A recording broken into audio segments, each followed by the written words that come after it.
Sabihan mo Maya kuya mo, wag galawin itong taling ito ha. Opo, Tay. Tandaan mo ha, bawal galawin.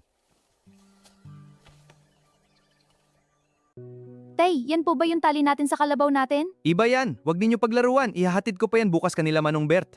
Yung manggagamot po? Oo, sa kanya.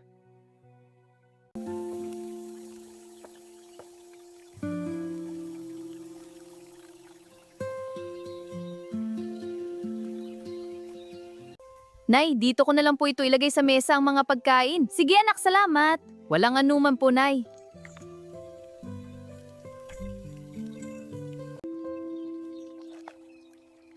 Eman, tulong! Dali! Bakit po, Nay?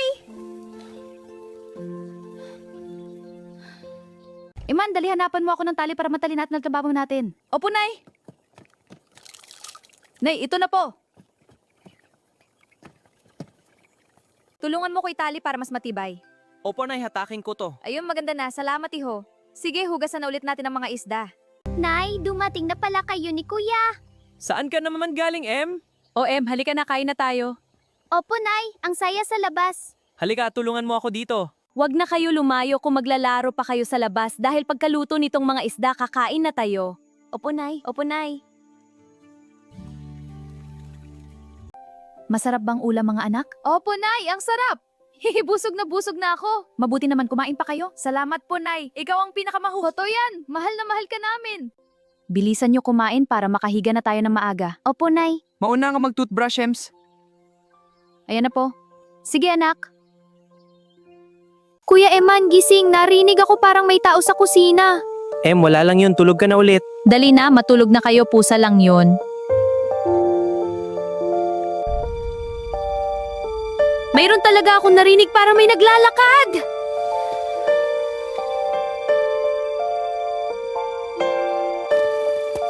Manuel, pupunta ka ba sa burol ni Donnie? Manuel, pupunta ka ba at sabay na tayo? May dala akong mais para doon. Lukot tong batang ito, hindi nasagot. Bala ka na nga dyan. Manuel, ang bilis mo naman makarating dito. Tinawag kita kanina nung napadaan ako sa bahay nyo.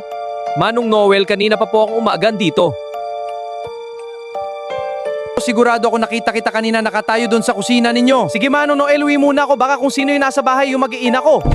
Hoy, teka lang.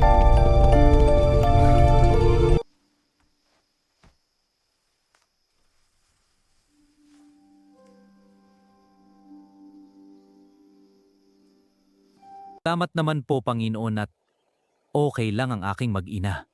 Andito ka na pala, Manuel? Kadarating mo lang? Oh, kadarating ko lang, nagmadali ako umuwi kasi si Manong Noel. May nakita daw lalaki kanina sa may kusina natin. Nakala niya ako kaso hindi daw sumagot. Lalaki, maaga kami natulog ng mga bata kanina.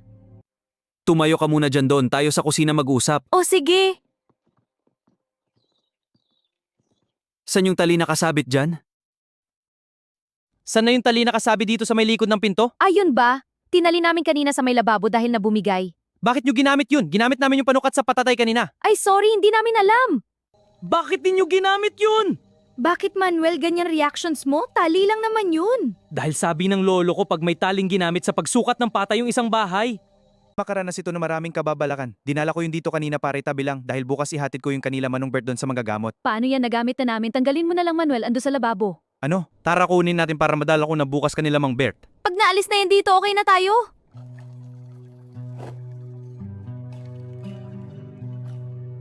Manuel, ngayon natanggal mo na yan at mahatid bukas walang mangyayari sa atin dito sa bahay? Dasal na lang tayo. Nasana yung nakita ni Manong Noel na hindi yun maulit. Tara na, para makauwi tayo agad. Sige, tara na.